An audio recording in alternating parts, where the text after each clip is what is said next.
canteen nila may hotdog, ayan, may ice cream, mineral water. Tapos, pwede ka mag-rent ng costume. Ayan, iba-ibang princess costume, anik-anik. Tapos, mag-photoshoot ka dyan. Pwede rin mag-rent ng electric fan na yun ang dami.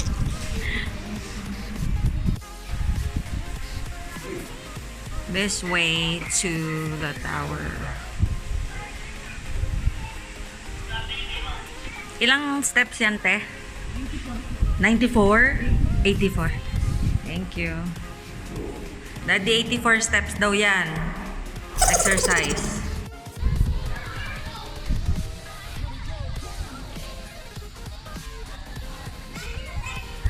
So, nandito na tayo sa taas ng tower. 84 steps siya, hindi naman ganun ka taas. Pero, ayun na. Feeling ko castle daw siya.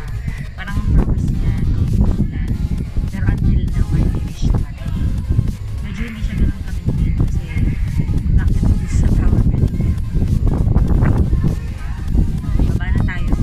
Sinayin natin yung iba pang places dito. Kasi may hanging bridge gusto ko.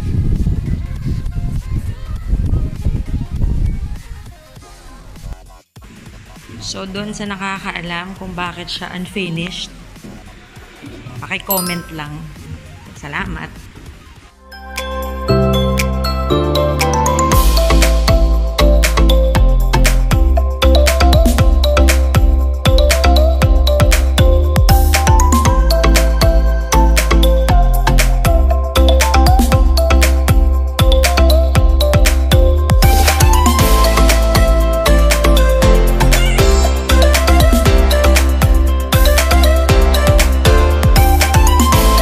Dito naman yung mga non-operational rides niya. So, parang may small Ferris wheel siya doon. Merong parang roller coaster, mini roller coaster. So may mga tambayan din.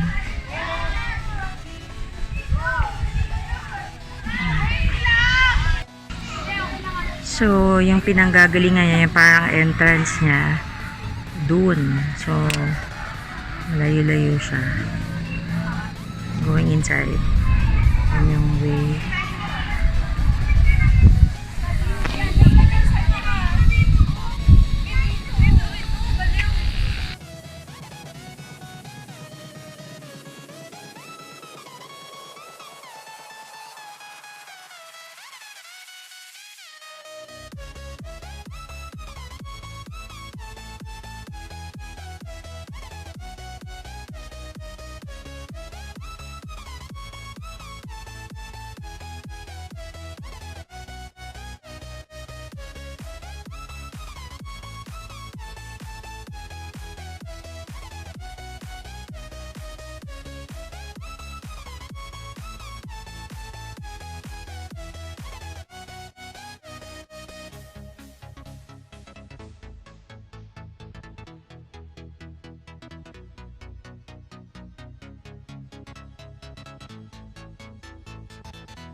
So, nandito kami dun sa dulo ng hanging bridge kasi dun yung entrance.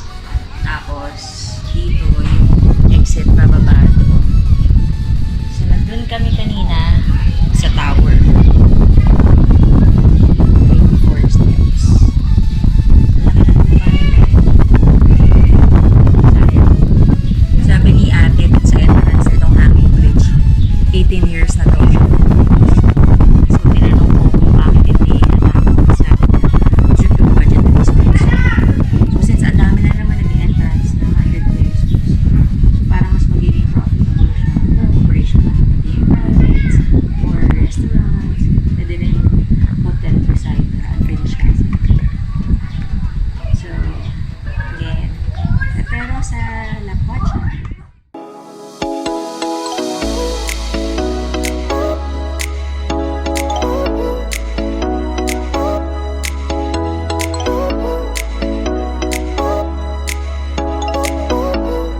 after namin sa Fantasy World, merienda muna kami dito sa Cafe San Antonio here in Silang.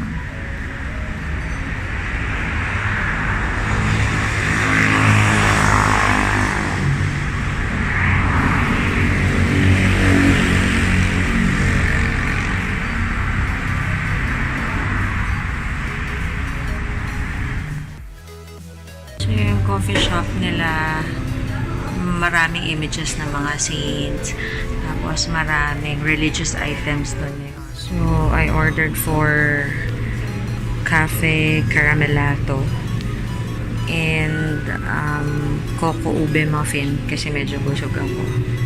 So ito yung menu nila, meron silang all day breakfast, sandwiches, pasta, soup, hot and cold coffee. Meron din silang hindi coffee based. Tapos meron silang pizzeria. So na-try na namin yung margarita. So sobrang sarap niya, thin crust siya. So yan. So na-try na rin namin dito yung cheese pimiento, carbonara, and yung kanilang arroz caldo. So, masarap siya. I think pang third time na namin dito.